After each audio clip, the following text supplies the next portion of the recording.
I'm sure I'm audible and my slides are visible. Yes, perfect. Please go Yeah. ahead.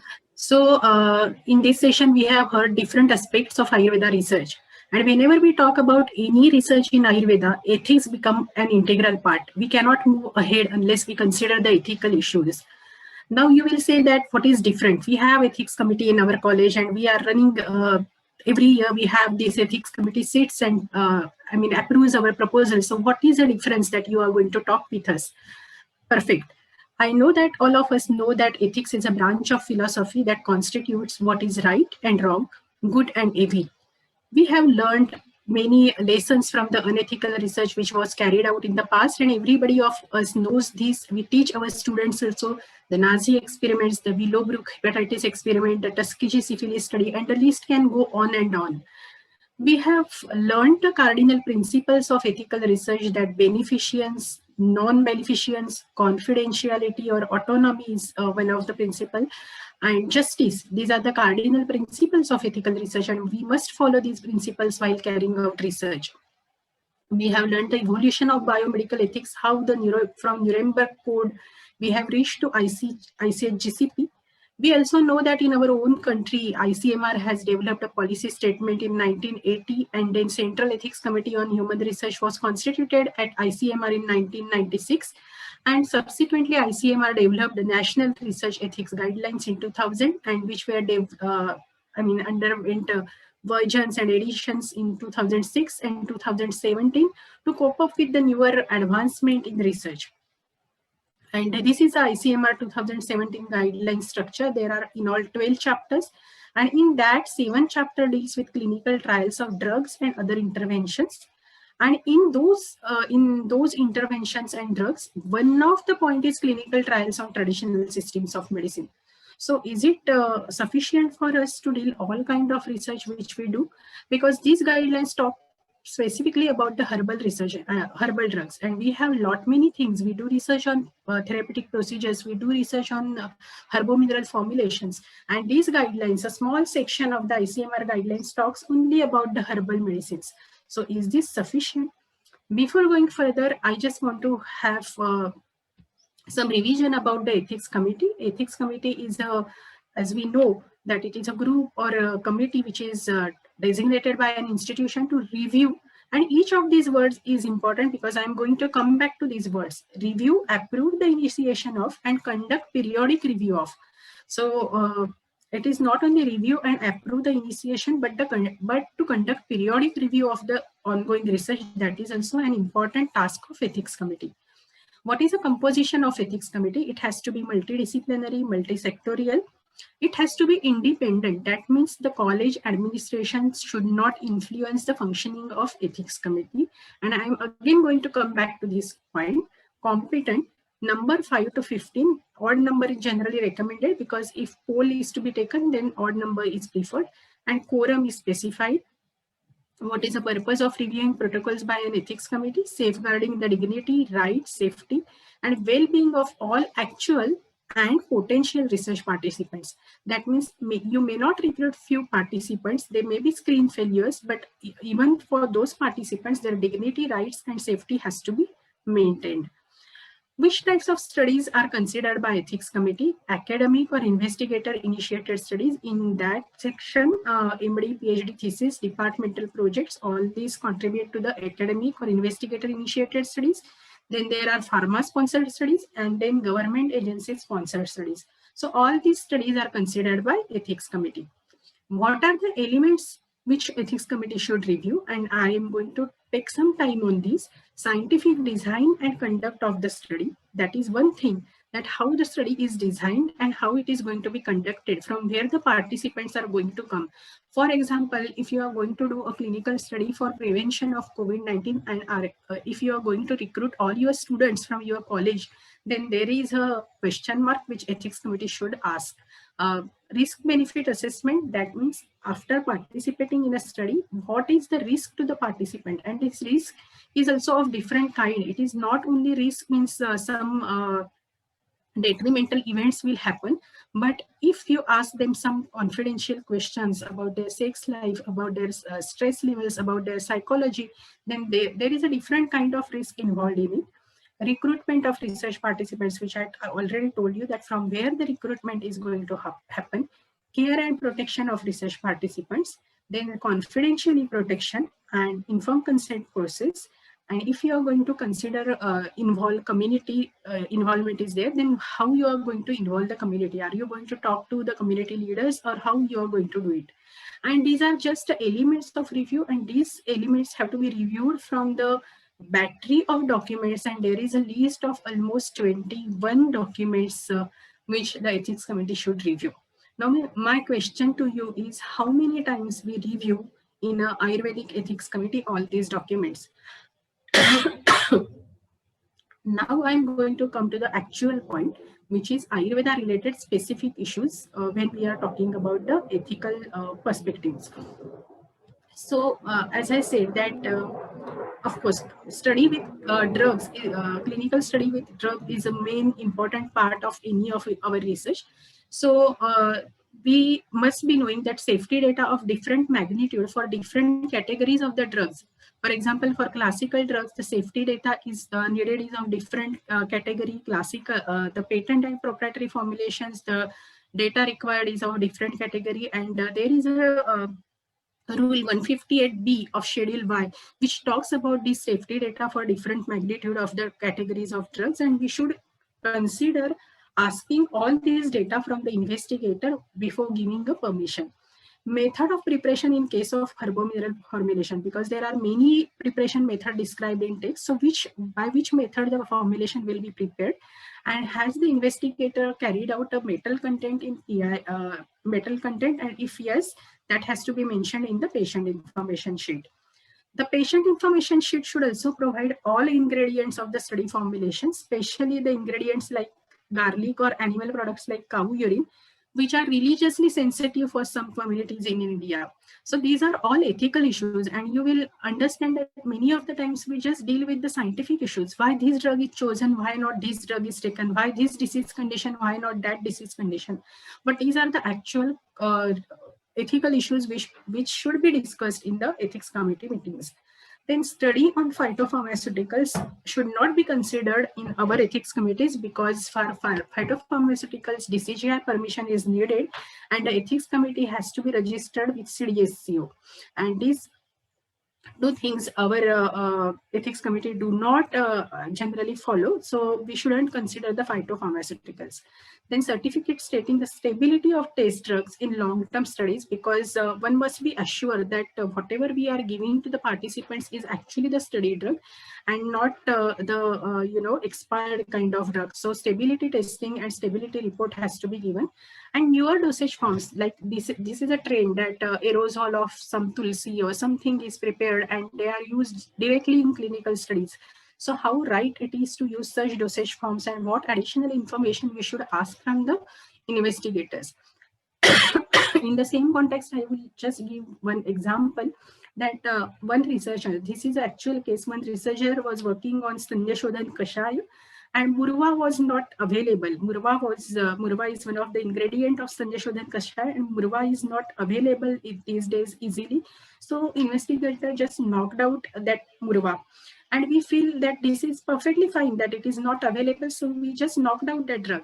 But as per the WHO guidelines, as per the ICMR guidelines also, this becomes a new drug, because you are completely deleting one drug and that may have some different effects. So these things we need to consider. Then there are studies with therapeutic procedures, and again there is a trend that some modifications are done in Snehan, in Svedan. So then in that case, reason for modification should be provided with appropriate justification, along with the advantages and disadvantages of the modified procedure. That what is that, why the investigator wants to do that, and ethics committee should review these advantages and disadvantages. For any procedure-based study, the standard operating procedures have to be submitted, and there needs to be a training on writing SOPs also, because we all feel that it is very easy. If Basti has to be given, then left lateral position and all, it is given in text. But no, while you are writing SOPs, everything has to be mentioned, what exactly will be done with the participants. Then in view of the potential adverse events, the word here is potential adverse events. It may not be that these adverse events may not happen, but in view of these events, investigators shall provide facilities available for emergency management, and that has to be mentioned in the protocol itself. If the procedure involves use of newly developed equipment like automated basti yantra, automated nasya yantra, then investigator shall provide measures taken for ensuring safety. You might be aware that in case of modern medical devices, there is a separate rule, and that works like how these medical devices will come in the market. We have not that kind of system in place, but at least we should inquire about these things, that how the safety of participants should be will be ensured. We many a times do studies which are on non-pharmacological measures like yoga, meditation, lifestyle modifications. And the ethical point here is that these studies generally require long follow-ups, and therefore we should have stringent protocols with frequent follow-ups to ensure the safety.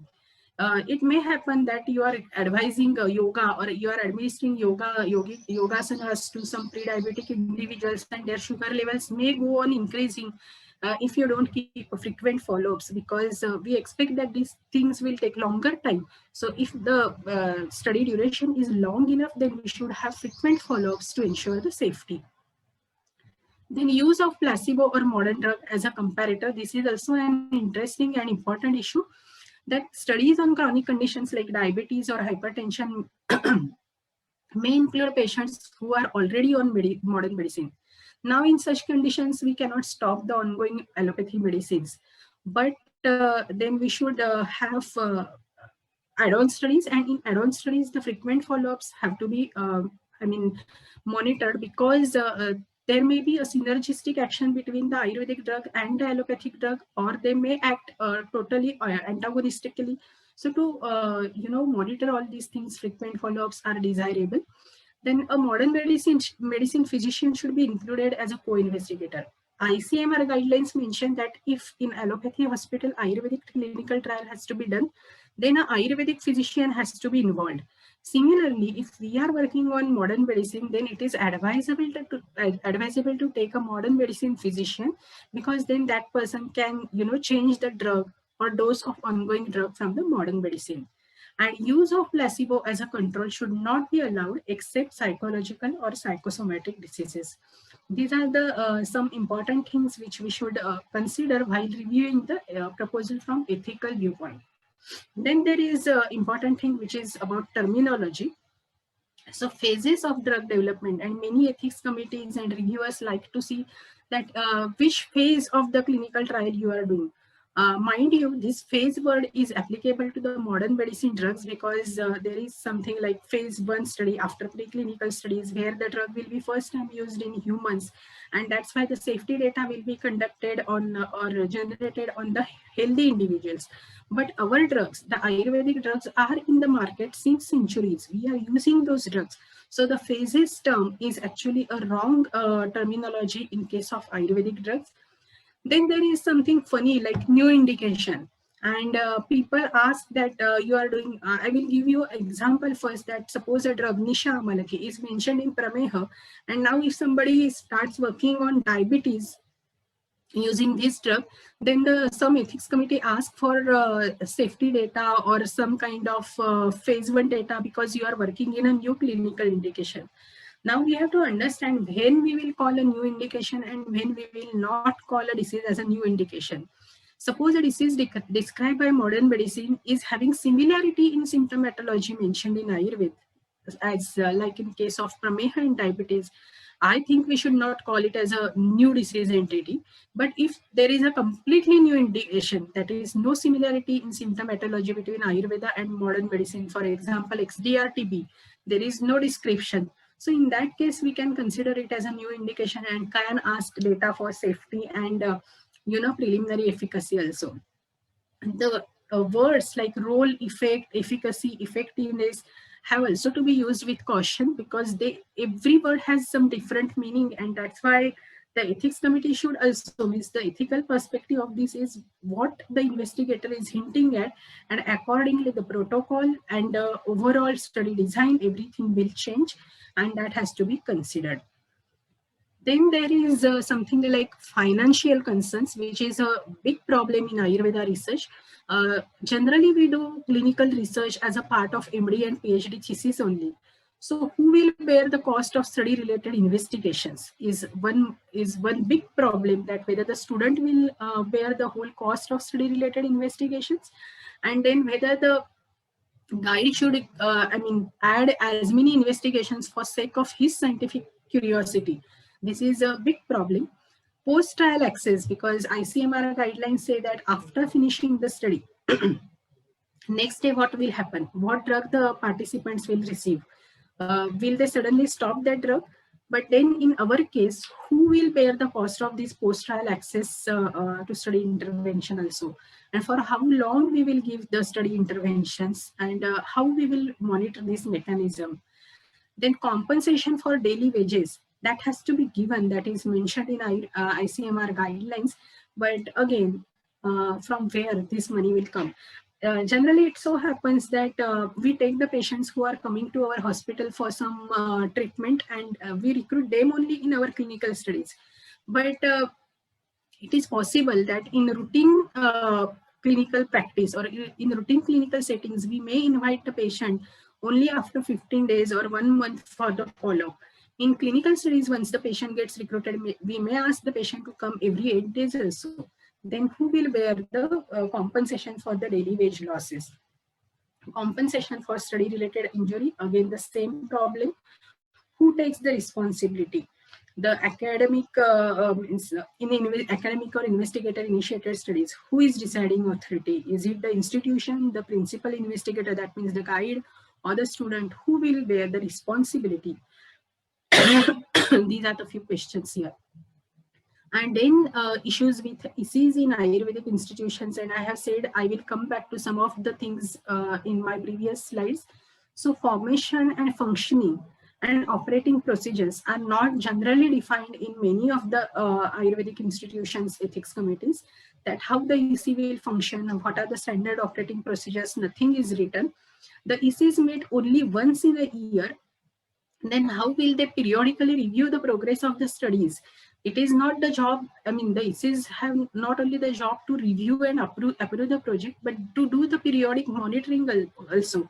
And if we have the IC meeting only once in a year, then how they will review the progress of the projects? Are they really independent? The college management or the principal is not affecting the EC functioning. That is one question we need to ask. As per the ICMR guidelines, the institution head should not be the chairperson of the EC, or he should not involve in any proceedings of the ethics committees. But I have seen the ethics committees of Ayurvedic institutions. I'm very sorry to say that since we cannot make the principal as a chairperson, the principal is made member secretary of the ethics committee, and then this is how he participates, because there is a fixed hierarchy in our mind. How can principal not be involved in a meeting? That is a question which we are more bothered about. And then competency of members. Generally, it is taken as like whoever is expert in Ayurveda is expert in ethics. But as research methodology itself is a different field, or statistics is a different field, ethics is also a different field, and there has to be a training in ethics also to the member of ethics committees. That is mentioned in even ICMR guidelines, but many a times the members who are working in our institutions on our ACs have not undergone such kind of training. The next point is scientific versus ethical review. What is to be reviewed? Whether the ethics committee should give the suggestions about the choice of study drug or choice of the patients, or they should review the ethical aspects.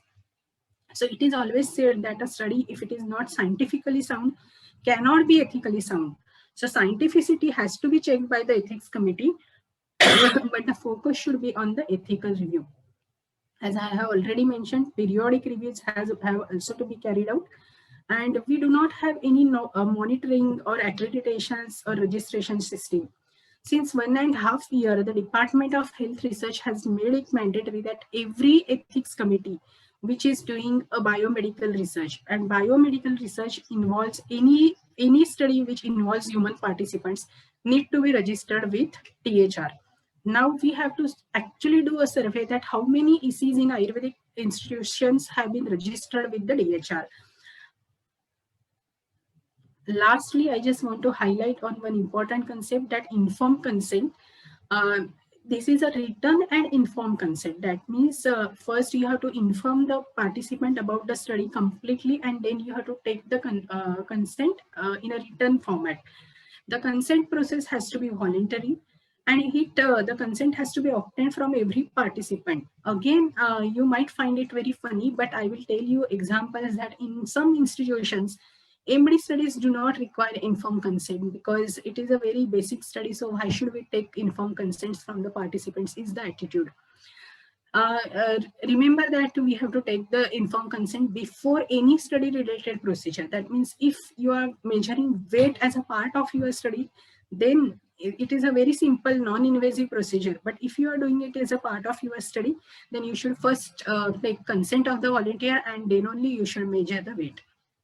It should be documented on a EC approved consent form, and it should be based on the Helsinki Declaration.